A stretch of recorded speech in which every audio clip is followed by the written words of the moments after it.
Suman TV, నేను మీ కస్తూరి. పంట చేతికొచ్చింది కానీ నోటికి అందకుండా పోతుంది. వ్యాపారస్తుల దగా కారణంగా ఓ చీనీ రైతు 3 నెలలుగా ముక్కు తిప్పలు పడుతున్నాడు. చీనీకాయలు మార్కెట్ యార్డుకి తరలించడం, అక్కడ బేరం కుదరడం, అమ్మడం అన్నీ అయ్యాయి. కానీ పంట అమ్మిన డబ్బులు మాత్రం ఆ రైతుకు చేతికందలేదు. అరాకొర డబ్బులు ఇచ్చిన వ్యాపారి మిగిలిన డబ్బుల కోసం 3 నెలలుగా ముక్కు తిప్పలు పెడుతున్నాడు. ఇది అనంతపురం మార్కెట్ యార్డ్లో ఓ మండి వ్యాపార నిర్వాహకం. పుట్టూరు మండలం బాలాపురం గ్రామానికి చెందిన రామాంజనేయులు అనే రైతు అనంతపురం మార్కెట్ యార్డ్లోని ఓ మండికి తరలించాడు. 3 నెలలు అవుతున్నా తనకు డబ్బులు ఇవ్వలేదని, అడిగినప్పుడు అంతో ఇంతో ఇవ్వడం, తరువాత ఇస్తామంటూ దబాయిస్తున్నాడని రైతు రామాంజనేయులు ఆవేదన వ్యక్తం చేశారు. తాను సాగు చేసిన చీనీ చెట్లకు వర్షం లేక ఎండిపోతున్నాయని, వాటికి ట్యాంకర్ల ద్వారా నీటిని పడుతున్నాయని తెలిపాడు. తనకు రావాల్సిన మొత్తం డబ్బులు అడిగితే ఎవరికి చెప్పుకుంటావో చెప్పుకోపో అంటూ సదరు మండి యజమాని వ్యాఖ్యానిస్తున్నాడని ఆవేదన వ్యక్తం చేశారు. ఇదే విషయంపై తాను మార్కెట్ యార్డ్ అధికారుల దృష్టికి తీసుకెళ్లినా ప్రయోజనం లేకుండా పోయిందన్నారు. తనలాగా రైతులెవరూ నష్టపోకూడదని ఆవేదన వ్యక్తం చేశాడు. పలువురు రైతులు మండి వ్యాపారి వద్ద పడిగాపులు కాసే పరిస్థితి అక్కడ నెలకొంది. చీనీకాయలు అమ్మిన రైతులు వాటి డబ్బుల కోసం సదరు మండీ చుట్టూ ప్రదక్షిణలు చేస్తున్నారు. ఈ విషయంపై మార్కెట్ యార్డ్ అధికారులు కూడా పట్టించుకోలేదు. దీంతో రైతు రామాంజనేయులు పోలీసులకు కూడా ఫిర్యాదు చేసినట్లు వెల్లడించారు. సదరు మండి వ్యాపారి వ్యవహారంపై రైతు ఆవేదన ఆయన మాటల్లోనే విందాం. రామాంజనేయులు, బాలాపురం, పుట్టూరు మండలం. యూట్యూబ్లో చూసి 3వ నెంబర్ మండికి వచ్చాను.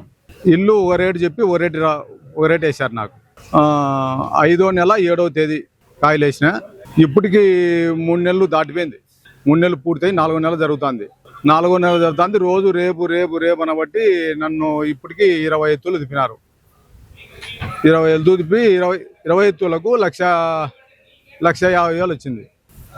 4 లక్షలు చిల్లర పట్టి వచ్చింటే మళ్ళీ మధ్యలో రేటు మాట్లాడుకొని రేటు తగ్గించారు. 50,000 రేటు తగ్గించి పట్టి పైన మళ్ళీ దానికి స్వాట్లో ఇస్తామన్నారు. ఇప్పటికి మళ్ళీ వారం జరిగినా కానీ ఇవ్వట్లే. ఇంకా దినం రేపు సాయంత్రం రేపు 25 అంతా ఇచ్చామని డబ్బులు 25,000 ఇచ్చి పంపించారు. వారం కిందట పంచాయతీ జరిగింది. పంచాయతీ తరఫున చెప్పినా కానీ ఇవ్వట్లే. అందుకోసము మాకు దయచేసి ఇది ఎట్లా ఒకటి డబ్బులు వచ్చేదరుగా కలెక్టర్ గారి దగ్గరికి పోయి ఇప్పించేదరుగా మార్గం చేయాలి. అధికారులు ఎవరు పట్టించుకోవట్లేదు. అంత చెప్పిన అధికారులు మార్కెట్ యార్డ్లో చెప్పాము, అందరికీ చెప్పాము, పట్టించుకోవట్లేదు. మేము 3 నెలల నుంచి వస్తానే ఉన్నాం. డబ్బులు ఇవ్వలే. మధ్యలో ఫస్ట్లో ఇచ్చాడు. ఫస్ట్లో 10 రోజులకు అట్లా ఇచ్చాడు. ఒక పారి 50, ఒక పారి 25, ఒక పారి 25. మొన్న పంచాయతీ మాకు ఇంకా 2 లక్షలు రావాలి. పట్టి మొత్తం 4 లక్షలు చిల్లర అయితే 1,50,000 వచ్చింది మాకు. మళ్ళీ పంచాయతీ చేసిన తర్వాత 25,000 కొట్టారు. 2,10,000 కానీ పంచాయతీ చేశారు. మాట్లాడిన తర్వాత 2,10,000 ఉంటే 25,000 ఇచ్చారు. మళ్ళీ వారం జరిగిపోయింది, ఇవ్వట్లే. దినం సాయంత్రం పొద్దున అంటారు. ఇది దయచేసి మాకు అది పని జరగట్లే. ఇక్కడికి ఎన్నిసార్లు వచ్చినా కానీ ఉండడు. సాయంత్రం పొద్దున వచ్చే సాయంత్రం 7 వరకు ఉండంటాడు. 7 పోయి 9 పోయి 10 పోయి 11 వరకు ఉన్నా కానీ డబ్బులు ఇవ్వట్లే.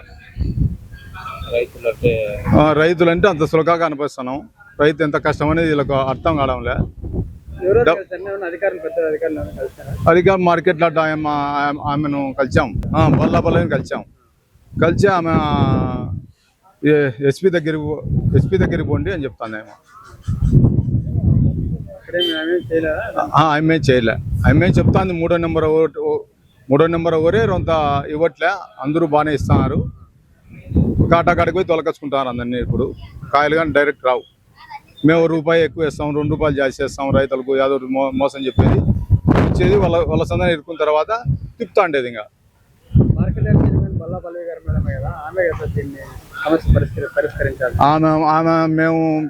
మీరు ప్రెస్ మీట్లో వరకు పోయినారు కాబట్టి మీరు అక్కడే పోండి, ఎస్పీ గారి దగ్గరికి పోండి అంటాను.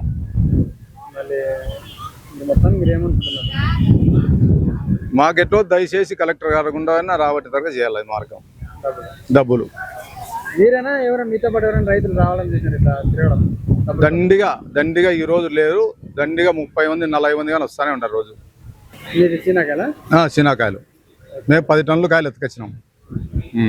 44 రేట్ వేసి మళ్ళీ మధ్యలో ఈ ప్రెస్ మీట్ల వల్ల మాకు రేటు అట్లా కాయలు ఇట్లా కాయలు అని చెప్పి పచ్చి సరుకు అది ఇది మాకు నష్టం వచ్చిందని మళ్ళీ 4 రూపాయలు తగ్గించి 40,000తో పట్టి కట్టి లెక్కాచారం చేసి ఇచ్చినారు. ఆ రోజు డబ్బులు ఇస్తామన్నారు. ఈసరికి వారం తర్వాత డబ్బులు ఇవ్వట్లేదు. ఇంకా